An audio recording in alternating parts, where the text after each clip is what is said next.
and welcome to installing VMware vFabric tcServer. In this screencast, we'll install tcServer on an instance of CentOS 6.3.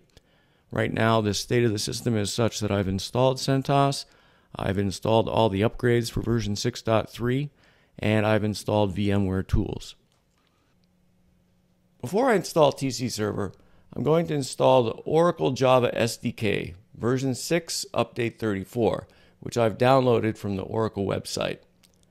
This is because the OpenJDK implementation of Java that ships with CentOS is not officially supported by tcServer. We'll start by installing Java. I've already downloaded the bits into a local directory. Here the package, you can see I've downloaded the RPM version of the distribution. And to install this, you simply type shell and then the name of the file. It unpacks some RPMs and goes ahead and installs them.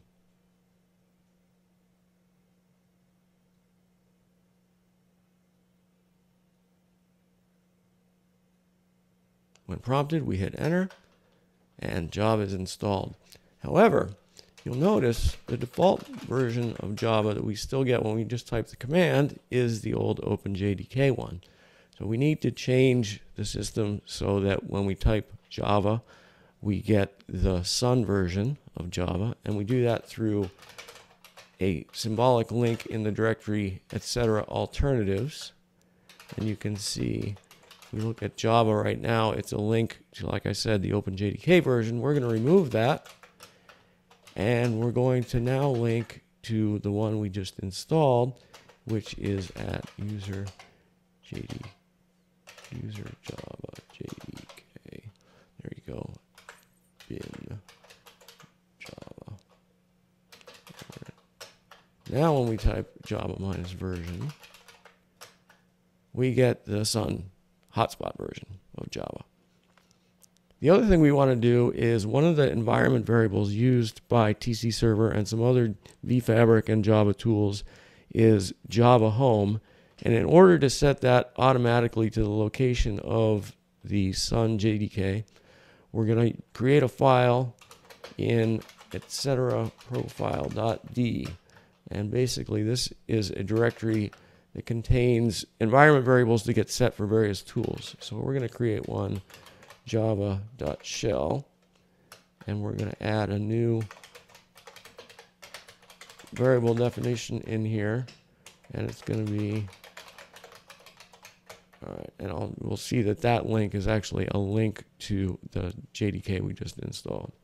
So now when we start up a new instance of the shell, you see that the Java Home environment variable is set, and you'll also see that it's set to the Oracle or Sun JDK that we just installed. Okay, now we're going to install tcServer. For Linux variants like CentOS, tcServer is available as an RPM that we can install via the yum tool.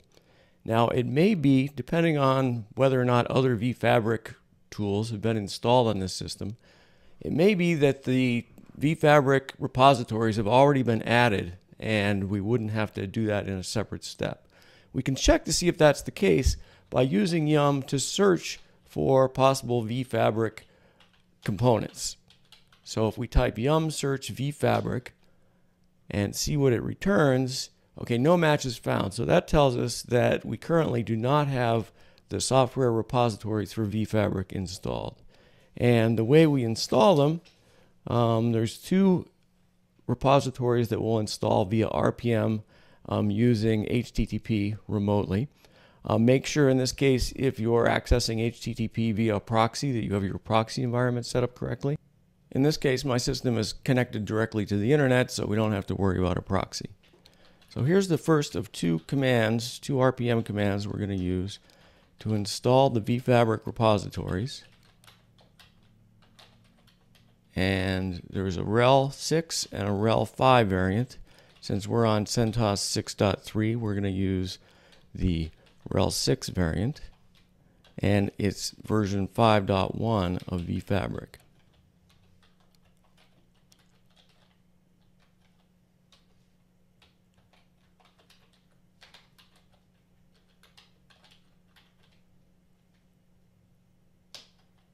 And there we've installed the repo.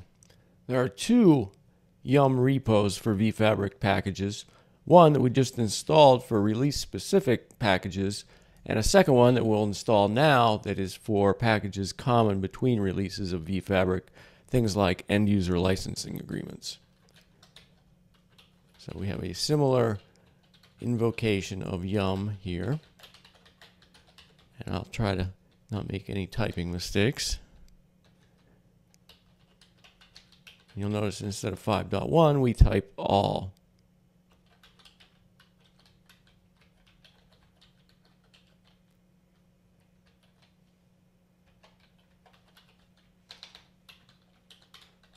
And with that RPM command, we install the second repo, and that puts us in a position where we're ready to install tcServer. You may recall previously we used Yum to search for packages containing the string vFabric, and we didn't find anything. Let's see what happens now that we've installed the repositories with that same search command. And you can see now we have a whole plethora of vFabric packages available for us to install. The one that we're interested, which unfortunately has scrolled past the screen here, is vFabric tcServer standard. And so we can install with just a simple Yum command, Yum install, and then the name of the package.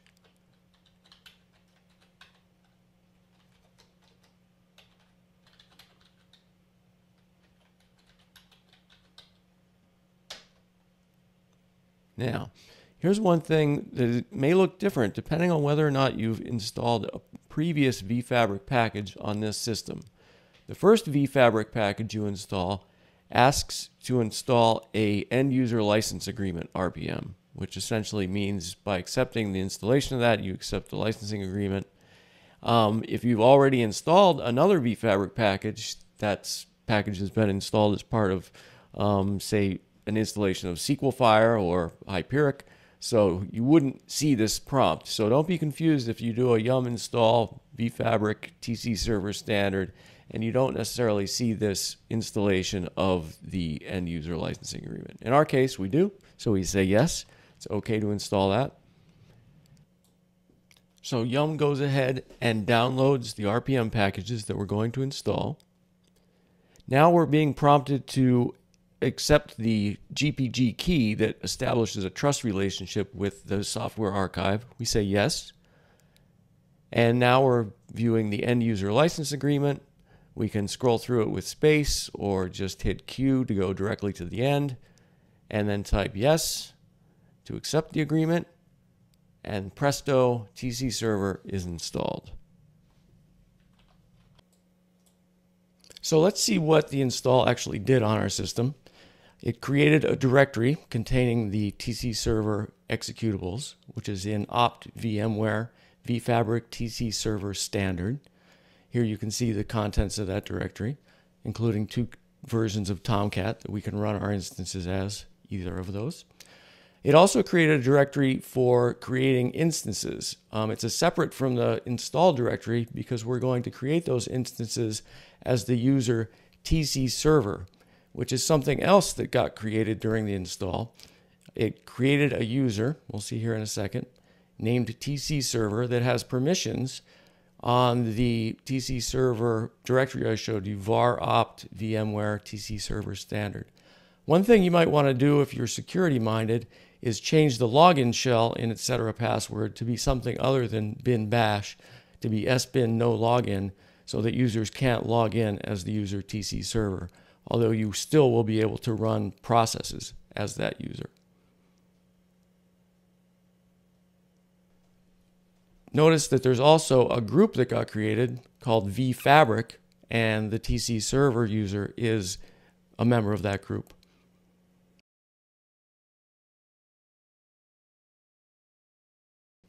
If you look at opt VMware vFabric tcServer standard, you'll see that the permissions on the files in that directory give read permission to people in the vFabric group.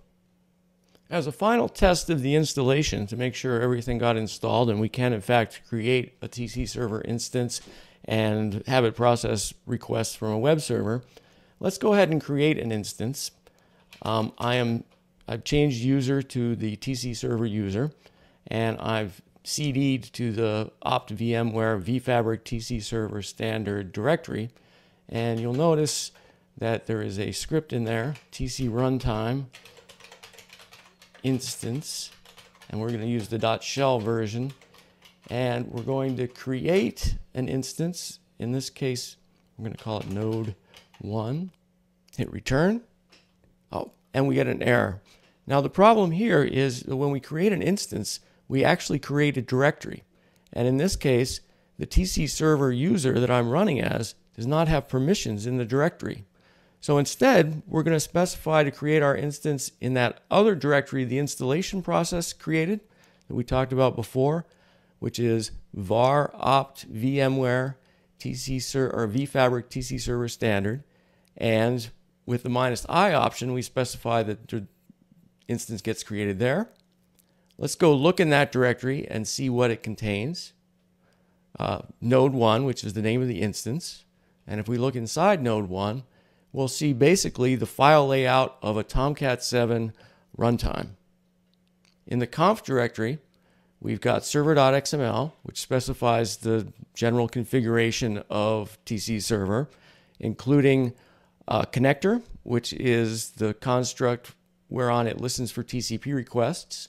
And notice there's an attribute there called port, set to BIO HTTP port. So you might wonder where those variables get set, the ones that are used in server.xml. If you look in the conf directory in catalina.properties, at the end of the file, you'll see we have these variable names, and they're prefaced with the name of the template in which they're used. We're not going to go that much into templates, but it's something to know. And then basically it's template name, and then property name and a value. And you can see that we've set the HTTP port to be 8080. And so when we start up tcServer, that's the port that it's going to be listening on, and we'll direct our web requests towards. So let's go ahead and start it up. Again, I'm in the directory that was created by tcruntime instance when we created our instance called node 1.